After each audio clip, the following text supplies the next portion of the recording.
샬롬, 목요일 해피밀입니다. 오늘은 우리 함께 사도행전 16장 35절부터 40절까지 말씀을 나누며 주님께서 우리에게 베풀어 주실 은혜를 기대합니다. 날이 새매 상관들이 부하를 보내어 이 사람들을 놓으라. 간수가 그 말대로 바울에게 말하되 상관들이 사람을 보내어 너희를 놓으라 하였으니 이제는 나가서 평안히 가라. 로마 사람인 우리를 죄도 정하지 아니하고 공중 앞에서 때리고 옥에 가두었다가 이제는 가만히 내보내고자 하느냐? 아니라 그들이 친히 와서 우리를 데리고 나가야 하리라. 부하들이 이 말을 상관들에게 보고하니 그들이 로마 사람이라 하는 말을 듣고 두려워하여 와서 권하여 데리고 나가 그 성에서 떠나기를 청하니 두 사람이 옥에서 나와 루디아의 집에 들어가서 형제들을 만나보고 위로하고 가니라. 바울과 실라는 간수의 집으로 초청받아 그 가정에 예수 그리스도의 복음을 전합니다.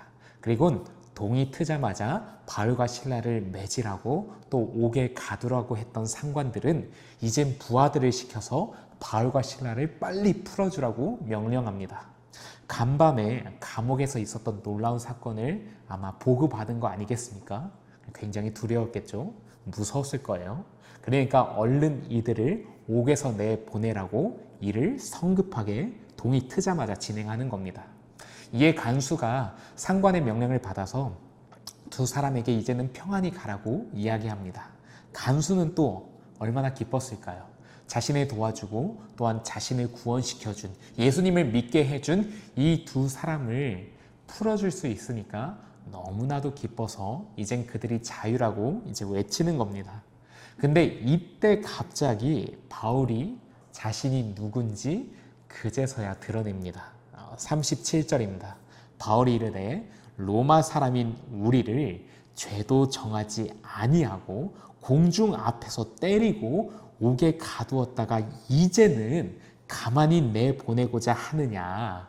아니라 그들이 친히 와서 우리를 데리고 나가야 하리라 한데, 바울은 로마 시민권자입니다. 당시 로마 시민권자는 합당한 절차로 공정한 재판을 받을 권리가 황제로부터 부여받은 자들이었습니다. 이를 어기거나 또 침해하는 상관은 엄중한 처벌을 받게 되어 있습니다. 그러나 상관들은 바울과 실라에게 재판 때 변명의 기회도 안 주고 그들을 매질하고 옥에 가두었던 것이죠. 그러니까 큰일 났습니다. 깜짝 놀란 상관들은 그제서야 직접 바울과 실라에게 와서는 그들을 모시고 나가며 그 성에서 떠나가 달라고 이 모든 사람이 보는 앞에서 간청하게 됩니다. 이젠 상황이 완전히 역전된 거죠. 뒤바뀌었습니다. 모든 사람 앞에서 매를 맞았던 바울과 실라가 이제는 모든 사람이 보는 앞에서 재판관들이 그들을 친히 모시는 이런 모습을 보여주게 됩니다. 이후 그들은 곧바로 루디아의 집으로 향합니다. 40절입니다. 두 사람이 옥에서 나와 루디아의 집에 들어가서 형제들을 만나보고 위로하고 가니라. 이 루디아의 집에 모여있던 사람들은 어떤 사람들입니까? 이제 막 세워진 교회인데요. 이제 간 마게도냐 지역에서 예수를 믿게 된 초신자들입니다. 믿음이 아직 연약해요. 경험도 적어요. 그러한 그들이 예수의 능력을 발휘했다는 이유로 매 맞고 잡혀간 바울과 실라를 보았을 때 얼마나 무서웠을까요? 얼마나 그들이 낙심했을까요? 과연 내가 이런데도 불구하고 예수 믿는 것이 맞는 것인가? 나도 이러다 잡혀가는 거 아닌가? 라는 그런 시험이 들지 않았겠습니까? 핍박받을 두려움도 있었겠죠. 그런데 간밤에 지진이 나서 옥문이 열리고 또 상관들이 바울과 실라를 모시고 나와서 그 앞에서 이렇게 간청하는 모습을 바라보았을 때 이들의 믿음은 어떠했을까요? 더욱 굳세졌습니다. 앞서 재판을 받을 때 바울은 자신이 로마 시민권자라는 사실을 진작 밝힐 수 있었습니다. 그렇게 되면 매도 맞지 않고 감옥에도 갇히지 않게 되었을 것입니다.